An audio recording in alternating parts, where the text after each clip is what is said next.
Pero higit sa lahat, nagpapasalamat ako sa aking mga kababayan, sa aking mga kasimanwa. Dito nagsimula ang ating pagiging lingkod bayan at sa araw na ito talagang na-overwhelm ako sa pinapakita nilang suporta. Nakaka-touch talaga. Maraming salamat sa kanilang lahat. Yeah, I'm very serene. I'm very optimistic. At tahimik ang kalooban ko. Payapa ang kalooban ko. Alam ko po na ginawa natin ang lahat, kinampanya natin. We ran this campaign clean and straight at pinresinta natin ang ating pagkatao, plataforma at mga programa sa ating mga kababayan. At alam ko na sa dulo, magwawagi ang karapat natin. Sir, you seem to be in high spirits today, sir. Is that an indication na yun nga, sir, wala talaga tayong kinababahala? Wala, nasa sa maayos ang ating sitwasyon. Lahat ng mga balibalita na natatanggap natin ay positive. Pero higit sa lahat, yung pinapakitang mainit na pagtanggap, mainit na pagsuporta ng ating mga kababayan ay talagang nakakataba ng puso. At dyan nagmumula, dyan ako humuhugot ng lakas ng loob at ng pagkapayapa na kalooban din.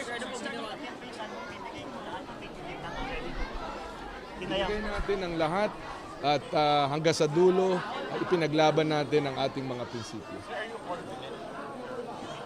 Yes.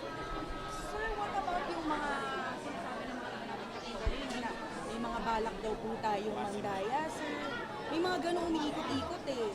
Palagay ko, sila na lang siguro ang tanongin ninyo kung saan nagmumula yan. No? Itong mga katunggali natin, simulat sa pool pa lang ay kung ano-anong mga kasinungalingan, kung ano-anong mga imbento, kung ano-anong mga hindi naman totoo na sinasabi. At nakikita naman yan ng ating mga kababayan. So is that an indication of how they view you as their opponent? Well, parating sabi nila, panalo sila, pero parati din naman na parang tayo lang ang nakikita nila. So para sa akin ay actually compliment yan eh.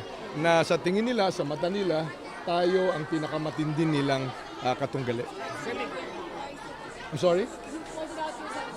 I'm sorry? It's been a very divisive election. How do we move forward when we lose whoever wins? Well, nakikita natin, no? This is not naman about any candidate. Eh. This is not about me or kahit sinong kandidato. This is about our people. Kitang-kita ninyo, masigla ang ating demokrasya. Ang ating mga kababayan ay nagpa-participate, engaged. Mahahaba ang mga pila, ibig sabihin, dagsaan sa mga presinto, mga kababayan natin. So, ini-embrace ng sambayan ng Pilipino yung ating demokrasya. At yan ang pinakamatibay na patunay na talagang buhay na buhay at masigla ang ating demokrasya at ang ating mga kababayan mismo, invested sila dito. So papangalagaan nila ito at isusulong nila ito. Sir, you received a very warm welcome here in Capiz. Are you confident, sir, that Capiznones will go solid for Mara and Leyte? Oo naman.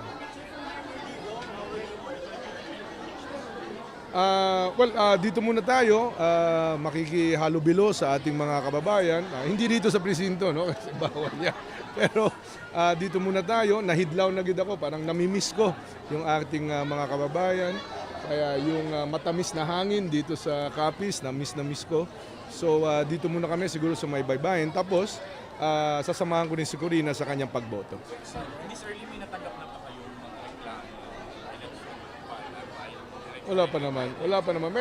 Yung mga natatanggap nating mga text at impormasyon ay mga nakapagboto na, yung mga nagte-text or maraming tao doon sa kanilang pinagbobotohan. So, yun lang man lang po. Violation ng election, wala.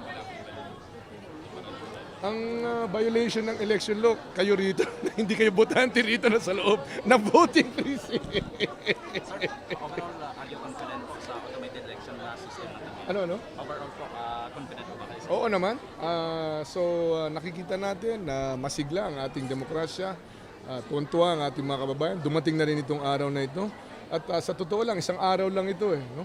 The hard work begins matapos itong araw na ito.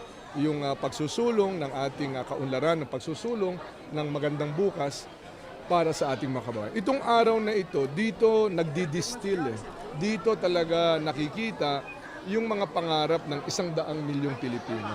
At sa araw na ito, pinapakita nila yung paraan na nais nilang mangyari para maganap, no? Para makamit itong mga pangarap, itong mga magandang bukas na talagang inaambisyon nila para sa kanila sa iyo.